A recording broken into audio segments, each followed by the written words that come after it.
This is chapter 2 of Before They Awaken. In Search of the Baby Chpt takes place in the city of Ecbatana, the Parthian Empire, which was the empire to the east of the Roman Empire. Mithra, a fitting name for a creature so powerful and yet so gentle. Mithra and Ordes were the talk of the entire city and of the countryside as well, as word began to spread. Soon the entire known world began to hear stories of Hyrcania, wolf country, and of the wolf prince. The wound had not pierced vital parts and had healed nicely with the help in part of old Belteshazzar and his herbal potions. If there was anyone Ordes loved as much as Mithra, it was his 4-year-old sister, Nahid. And Belteshazzar loved them both and took it upon himself to school them in the ways of the mystic sciences. Like Ordes, Nahid was a child born with brilliance beyond her years and with uncommon abilities, among them the ability to foresee future events, happenings barely to be noticed by most, but significant enough to catch Belteshazzar's attention, to make him think that here might be another advanced entity in need of protection and guidance. Like, as an example, one day she was crying for no apparent reason. When asked why, she responded, "Because I don't want my arm to hurt." And the next day she stumbled and broke her forearm. Nahid means great and beautiful star. She had eyes that could gaze into your soul, and a permanent smile seemed to be affixed to her face. In all her 4 years, she had not known one day of sadness. There were, of course, those little annoyances that come with life, the broken arm, or going to bed at bedtime, or getting up at dawn, at which Ordes would laugh and say, "Dear, sweet little star, with your hair as black as midnight and your eyes as full as the moon, if that is the worst thing you'll have to suffer in this going out, consider yourself blessed," which would make Nahid cry all the louder. The thing that gave her the widest smile of all was when Ordes would take her to hear Belteshazzar tell the story of the baby Chpt and how they brought the baby their gifts of gold, frankincense, and myrrh. One day, while Ordes was charged with the duty of caring for her, little Nahid came up missing. Ordes spent the entire day looking for her, his mind creating terrors of the worst possible kind of what could happen to a child lost in the forest. After searching the entire day, just before the setting of the sun, Ordes conceived an idea. He held up one of Nahid's shoes to Mithra's nose. "Okay, Mithra, good friend, go find Nahid. Go now. Go find her." Mithra sniffed and pointed his ears forward. "Go now. Go get her. Go." Mithra whined, looked at Ordes, then pitched his ears forward again. "Go now." Mithra dropped his nose to the rocky soil and zigzagged forward, withers hunched like some kind of beacon device. Now and then he would slink forward in a sideways glide, the way wolves do, looking ahead, sniffing the ground at the same time, on occasion stopping altogether when hundreds of scents were assailing him to sniff the ground and redirect, with Ordes following behind. Ordes followed Mithra across the rock-strewn meadow where moss and sprigs grew straight out of the rocks themselves as if by the magic hand of the Magi. He followed her to the edge of the forest where the tall pines grow to pierce the heavens and discovered Nahid walking with purpose, walking right along into the forest.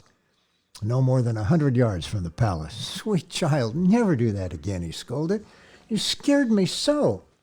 Where is it you think you're going?" "I'd go find baby Chpt," was the answer. "Oh, sweetheart, no.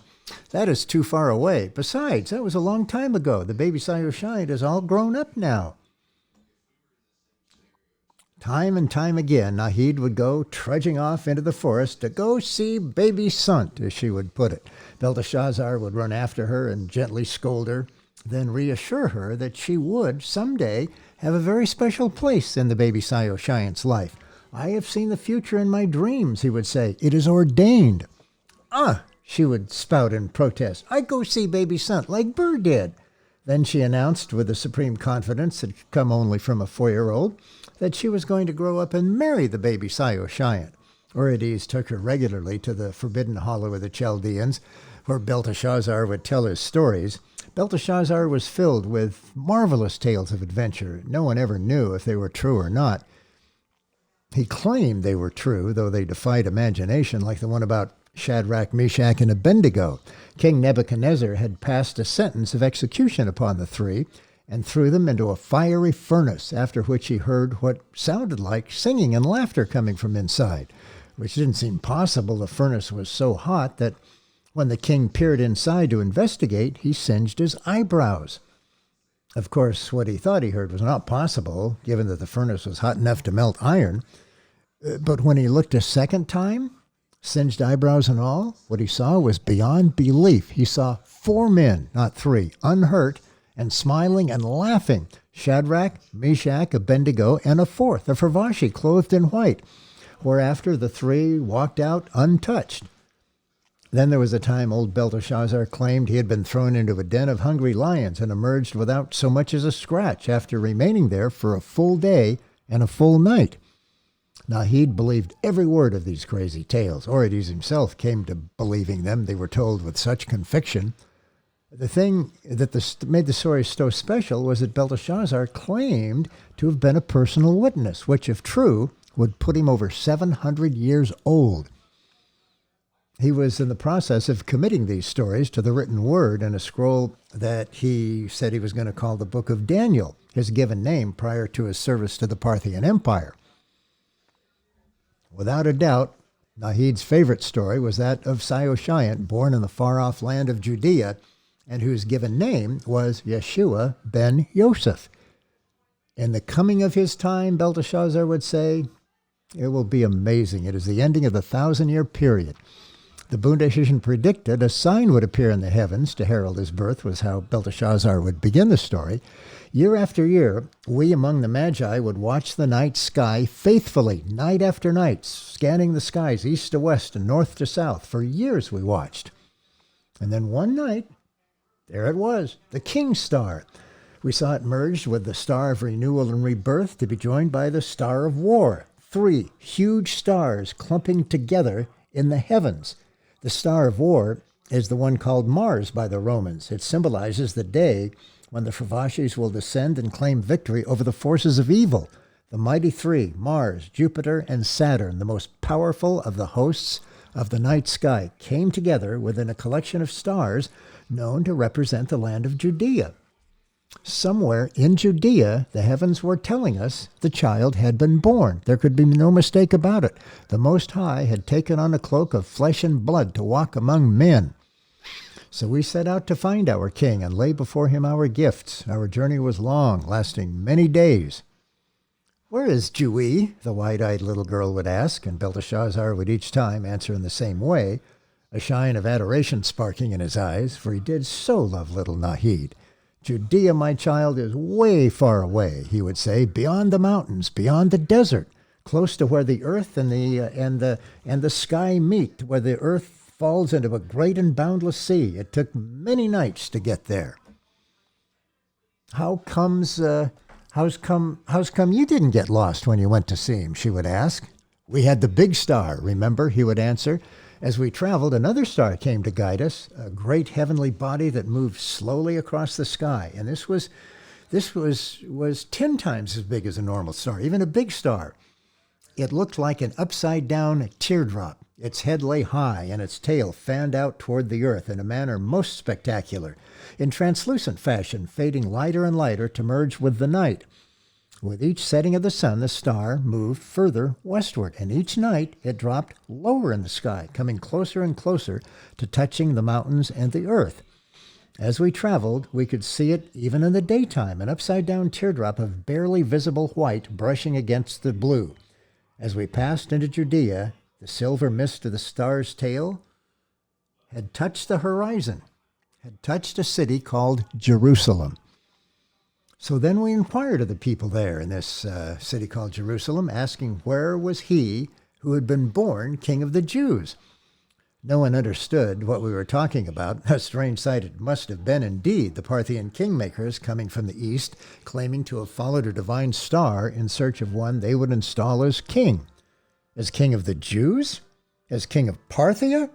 As king of both, though Judea be a state of Rome? Some of the people must have thought us possessed with madness. Some probably thought that Parthia was planning to invade and conquer Judea, which may not have been far from the truth among the minds of some of the Parthians at least.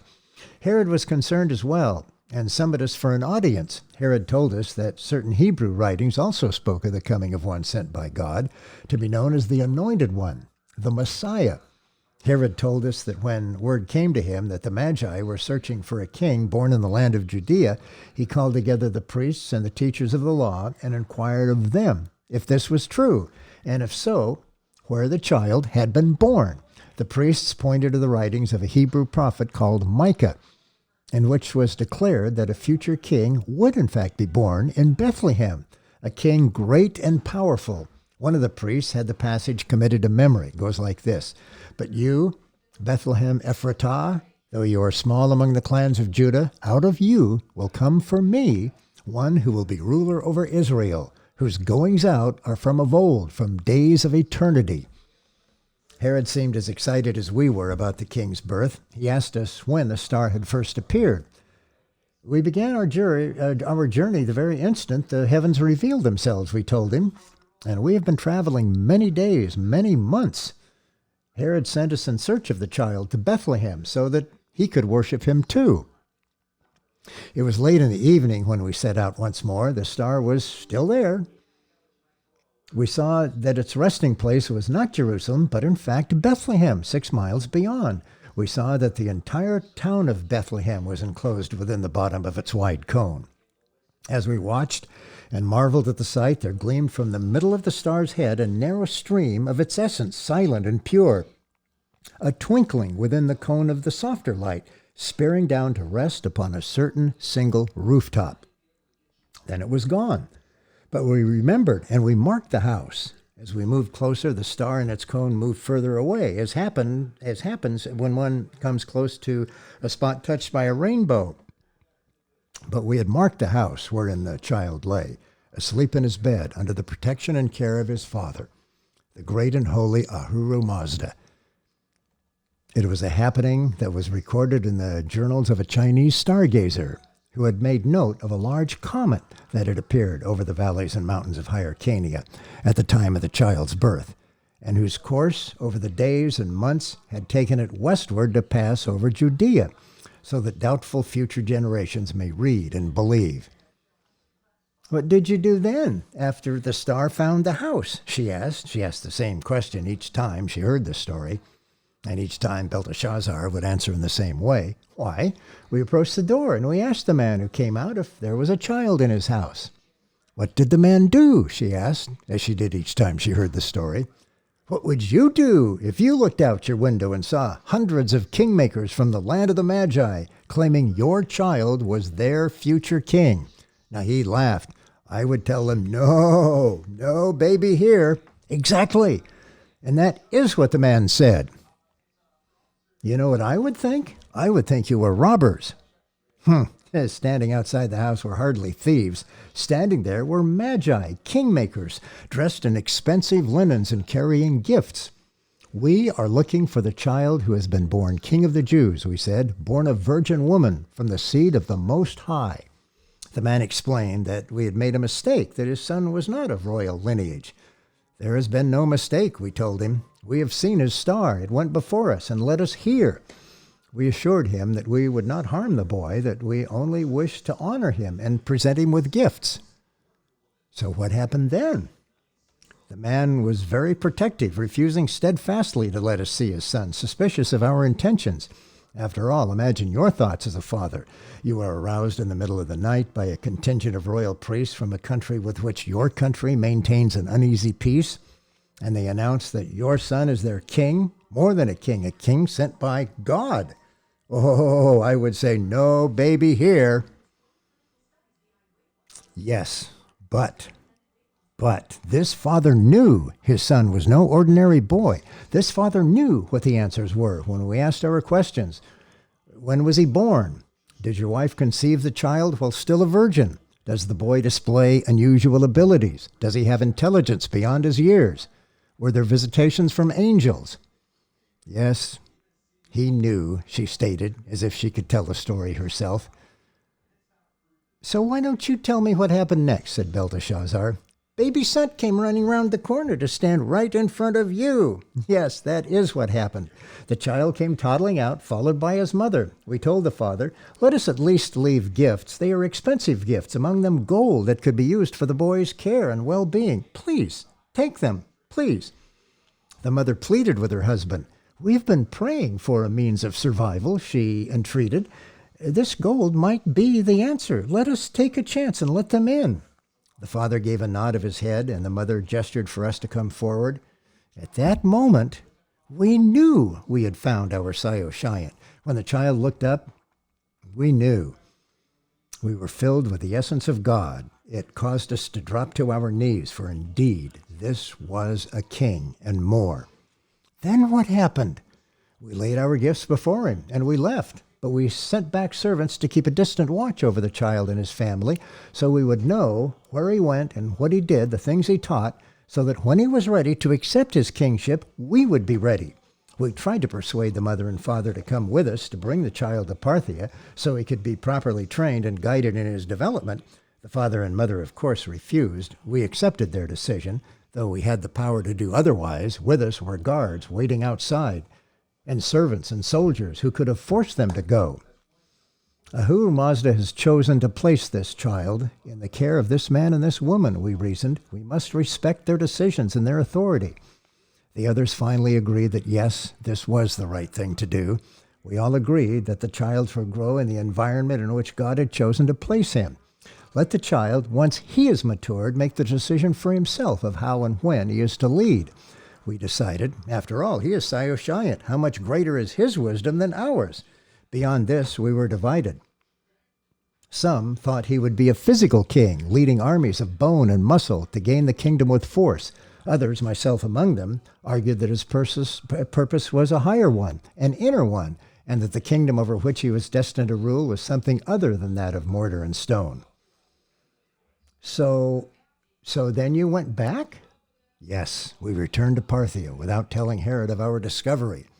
Because of the Frashi. Yes, because of Fravashi told us in a dream not to trust Herod. What is a Frashi? Asked Nahid, the same thing she would ask each time she would hear the story.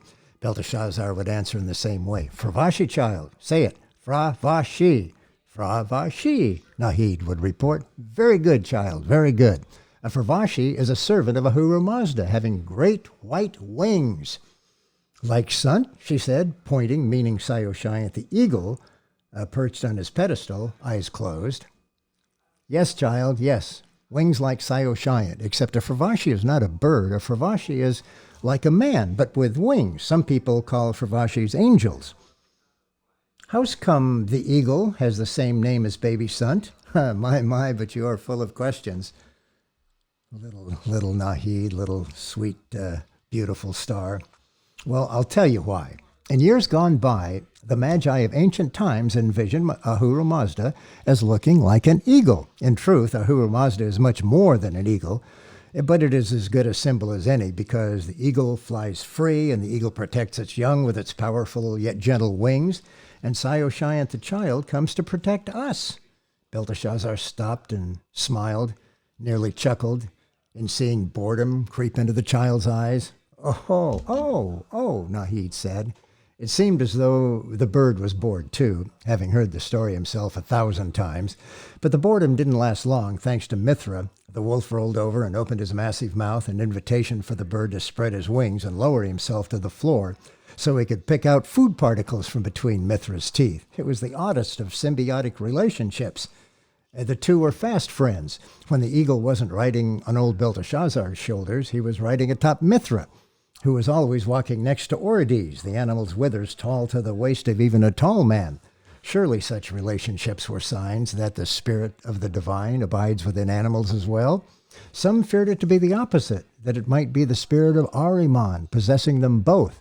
None drew conclusions of the obvious, that it was natural animal behavior of which man on earth could be enriched if he would only observe, if only he would allow experience itself to define the behavior and not superstition. Over time, it would become commonplace for Sayo-Shiant to be seen riding atop the massive shoulders of the dire wolf called Mithra. Where's baby Sant now? Still in the land of the faraway? She wanted to know. The land of the pharaohs. Pharaohs are great kings. But no, he is not there anymore. He lives in the kingdom of Judea. I go Judee. Someday, child, but not right now. Judea is way far away. It is too far even for me. Someday, trust me, someday you shall go and learn from him. Oh, that I could go as well, and hear the things he says. Is Sant our king? Yes, child, and much more. But why he there and not here? A very good question, child. Truth? I do not know, other than to say there has to be a reason. Ahura Mazda always has a reason for the things he does. Perhaps he chose Judea for the birthplace because it is a center of commerce. Travelers to all parts pass through Jerusalem. The Lord Saoshyant's works will spread quickly to all corners of the world.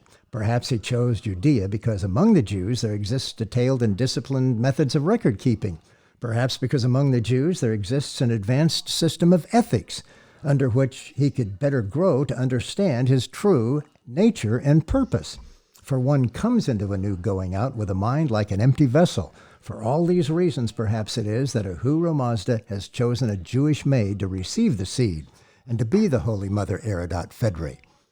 But he is our king. He should be here. Yes, he is our king. He is also their king. He is everyone's king. He is the king of all people everywhere. He is the world savior. That, my child, is what Saoshyant means, world savior. I don't understand, nor does anyone else. I don't feel bad about that one. Belteshazzar took an aging finger and placed it on her nose, as if with it he intended to impart wisdom. But more than anything, it was a simple gesture of love from an old man to a little girl. But I will try, if you will listen. Okay. She was listening, but barely, because crawling beside her on the table was a horned beetle that had most of her attention. She was pushing it back from the edge where it wanted to go and making it crawl on her hand and then putting it back down again, guiding its movements.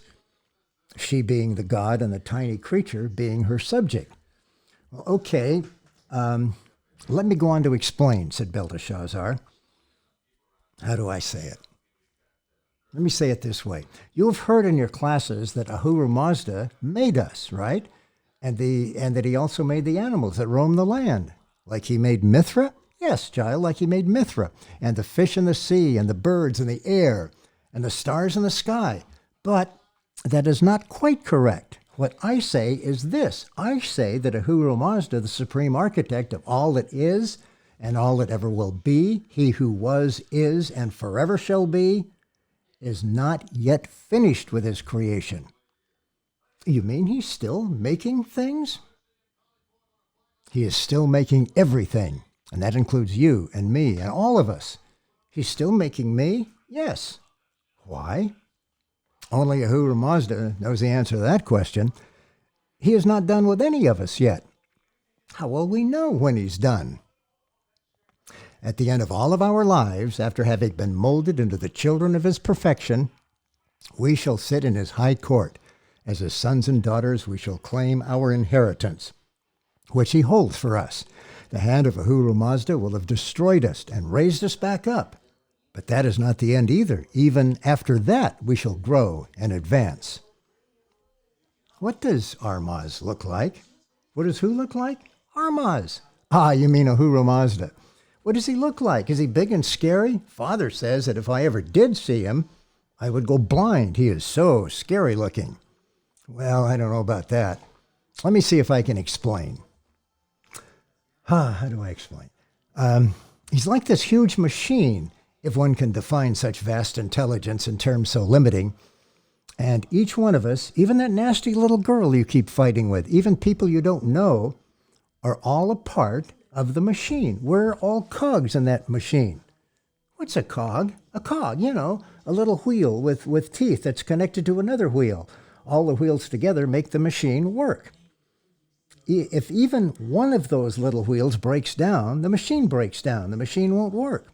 You mean Armaz looks like a bunch of wheels? Belteshazzar's side shook with laughter. Oh, child, you make my day special. Do you know that?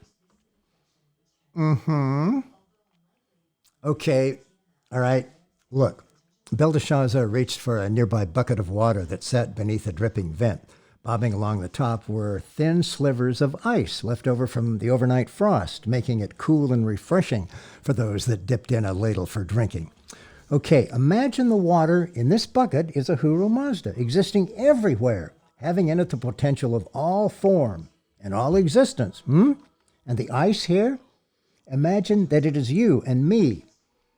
The ice and the water are of the same substance, right? Only in different degrees of manifestation. So it is with you and me and everyone else that exists and everything that exists. We are the ice. Ahura Mazda is both the ice and the water. I thought you said he was a machine. Yes, I did, didn't I? So I did. And so he is, sort of. To know exactly what he is beyond our comprehension. But that is as good of an explanation as any. So a machine he will be, and so we are all cogs in that machine, vital parts to its functioning. Oh, she pushed and plodded at the beetle and tilted her head sideways as though perhaps she was listening, as though maybe she truly was absorbing these intangible concepts elusive to even the adult mind, for they are in fact beyond our grasp, in the same way that calculus is beyond the ability of the human mind to conceptualize. Without the crutch of mathematics, even the simplest of calculus would be beyond one's mental grasp. The number 1/3 is an example. The number exists because you can cut a thing into 3 equal parts, yet it doesn't exist because it can only truly exist if the number 0.33333333 is carried out to infinity, which is not possible, yet it is possible, because 1/3 of an object does exist, yet it doesn't. So it is with these concepts being attempted by Belteshazzar, and of all things, to the mind of a child. Life is evolving, Belteshazzar continued, after a brief pause and a smile. Humankind is evolving. All of the millions of stars in the sky are evolving. If a creative intelligence exists, must it not also be evolving? Or is Ahura Mazda an absolute? But if Ahura Mazda is an absolute, who made the absolute? And is the absolute evolving? It must be. For to be perfect, a thing must also possess the ability to improve itself. But if it can improve itself, then it is not yet perfect.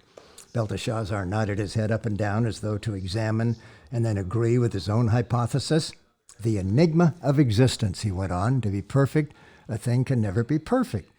And suppose we as human creations are an inexorable part of this evolving entity, as ice is to the water, and vital to its advancement, as the cog is to the machine. Belteshazzar was now well beyond the conceptual mind of a child, though who knows what a child can and cannot absorb, other than the child itself. And suppose that each act of evil, each thought of malevolence, causes this component to break down in its purpose, causes therefore the great machine to stall in its purpose and progress. Now, suppose that each act of kindness, each moment of forgiveness, allows this omniscient, omnipresent intelligence of which we are a part, a vital part, to go forward in its never-ending progression, in our never-ending progression. Oh, said Nahid in complete distraction, lifting up the beetle to her eyes, examining its glossy blue-green shell, of far greater interest than anything Belteshazzar had to say. I have named him Farhad, she said. Father told me it means handsome boy. Don't you think he is handsome? What? Oh, yes, of course, my child. Of course he is handsome. Sorry, my child, in my old age, I forget who I'm talking to, that I am speaking concepts beyond anybody, concepts beyond most grown-ups. I'm afraid I cannot remember what it was like to have been a child. Must have been a long time. Surely must have been one, Ah, but that was an age ago, said Belteshazzar. But what is an age? An age to us is a moment in time to Ahura Mazda, the knower and maker of all things. An entire lifetime could very well be but a mere day to Ahura Mazda. The sun rises, our hearts beat. The sun sets, our hearts are stilled.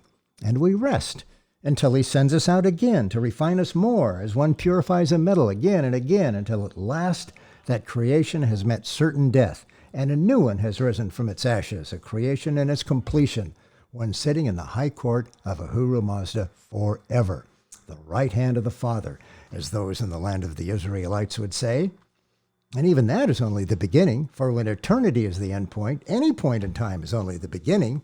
And thanks be to our Lord Saoshyant, he who loves us beyond measure, he who is perfect, He who is refined and pure, who is the past and the future, he who has no beginning, who has no end. For without the light he is to bring to the world, we would remain in the darkness of our infancy instead of moving to stand with angels on the threshold of things to come. Oh, said Nahid, chin on the table, nose to nose with her little buddy. The insect was now completely motionless in front of her, as they both stared into each other's eyes. There I go again, droning on. Sorry, child. Do you think Farhad is a part of Ahura Mazda too? Farhad? Who's Farhad? Farhad, the beetle. I have named him Farhad. Have you not been listening? One of Father's servants is named Farhad. It means handsome boy. Don't you think he is handsome? Yes, child, he is very handsome. Is it true? Is what true? About the machine. Is it really true? Is Ahura Mazda really a machine? Someday, perhaps, we shall find out.